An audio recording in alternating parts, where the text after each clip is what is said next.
नहमदुहु व नसल्ली अला रसूलिल करीम अम्मा बाद। मौलाना जमील साहब है सहारनपुर को, उन्होंने पूछा है कि कुछ लोग फ़र्ज नमाज के बाद दुआ करते हैं, कुछ लोग नहीं करते हैं, तो हदीस ये बताइए कि क्या सही है। जवाब यह है कि यहाँ चार बातें हैं। एक है कि दुआ करें या न करें, एक ये। दूसरा है कि ज़ोर से करें या आहिस्ता करें, दो। तीसरा है कि इज्तिमाई दुआ करें या न करें, तीन। और चौथा है कि ये दुआ है क्या, मुस्तहब है या सुन्नत है। जवाब हासिल है कि दुआ का तो सबूत है। बुखारी रहमतुल्लाह अलैह ने बाब बांधा है, बाबू दुआ बाद सलात, और हदीस का नंबर है 6330। उसमें उन्होंने कहा है अन रसूलुल्लाह सल्लल्लाहु अलैहि वसल्लम कान यक़ूलु फी दुबुरि कुल्ली सलातिन इज़ा सल्लमा ला इलाहा इल्लल्लाह वहदहु ला शरीका लहू।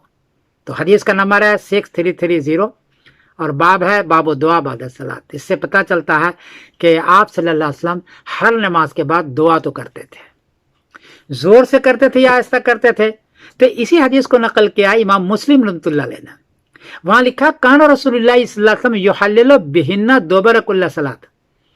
इसको, इन दुआओं को हर नमाज के बाद युहल्लिलु जोर से पढ़ते थे, जोर से पढ़ते थे। हदीस का नंबर है बाब है इस्तेहबाब ज़िक्र बाद सलात, हदीस का नंबर है 594 मुस्लिम शरीफ।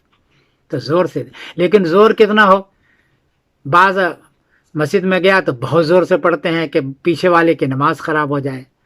ये नहीं है, क्योंकि आयत के अंदर है उदू रब्बकुम तज़र्रुअन व खुफिया, आहिस्ता पढ़ो।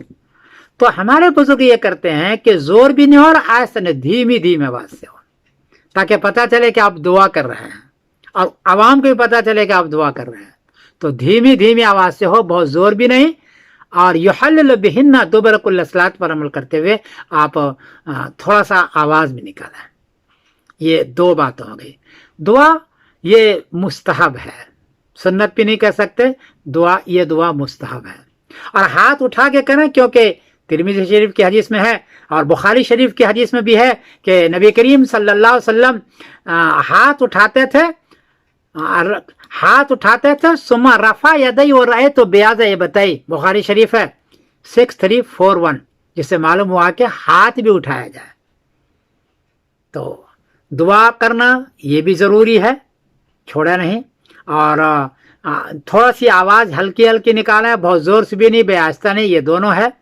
और हाथ भी उठाएं, क्योंकि हदीस में मौजूद है। जिन मुल्कों में दुआ करने का रिवाज नहीं है, मैंने देखा कि आवाम को दुआ का पता ही नहीं है।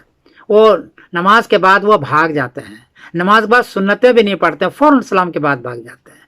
इसलिए इमाम को चाहिए कि कभी कभी छोड़ दे, लेकिन एहतमाम भी करे, ताकि लोगों को पता चले कि दुआ है, क्योंकि दुआ मुख्कुल इबादा है। तिरमिज़ी शरीफ की हदीस है कि दुआ मुख्कुल इबादा। तो ये चार बातें हो गई। एक इमाम साहब को देखा कि वो दुआ के लिए हाथ उठाते नहीं है और कुछ बोलते भी नहीं है। तो दाएं जानिब जो मेंबर के पीछे दो सफ़ के लोग होते हैं, वो बेचारे एक दूसरे को तकते रहते हैं कि इमाम साहब ने कब हाथ उठाया और कब नहीं उठाया और कब दुआ की, नहीं पता ही नहीं चलता, तकते रहते हैं। इसलिए इमाम साहब को चाहिए कि दुआ करते वक्त में, अगर सिर्रन नहीं करना है तो दुआ करते वक्त में कोई ऐसा जुमला शुरू में बोल दे जिससे पता चले कि इमाम साहब अब दुआ कर रहे हैं, और आखिर में कोई ऐसा जुमला बोल दे जिससे पता चले कि अब ये ख़त्म कर रहे हैं, ताकि जो लोग मेंबर के पीछे हैं उनको भी पता चल जाए। तो ये एक हकीकत है, इसलिए दुआ बिल्कुल नहीं छोड़नी चाहिए। कभी कभी छोड़ दे वो ठीक है, बिल्कुल हमसे छोड़ दे ये नहीं है, मुख्कुल इबादा है। और नबी करीम सल्लल्लाहु अलैहि वसल्लम बहुत सारे जिक्र करते थे, तस्बीहात का तो जिक्र है ही है, और दुआ भी करते थे। और दुआ दुबुर सलात का जिक्र बहुत जगह आया है, इसलिए इस पर अमल किया जाए। बाकी चूँकि उलमा दोनों तरफ हैं, कुछ लोग कहते हैं कि करो, कुछ लोग कहते हैं कि इज्तिमाई दुआ बिदअत है, न करो। तो अपने अपने मुफ्तियों से पूछ लो। अलबत्ता मैंने तो हदीस जिक्र कर दिया कि बुखारी शरीफ में और मुस्लिम शरीफ से क्या है। मैं समरद कासिम बोल रहा हूँ, मैनचेस्टर, इंग्लैंड।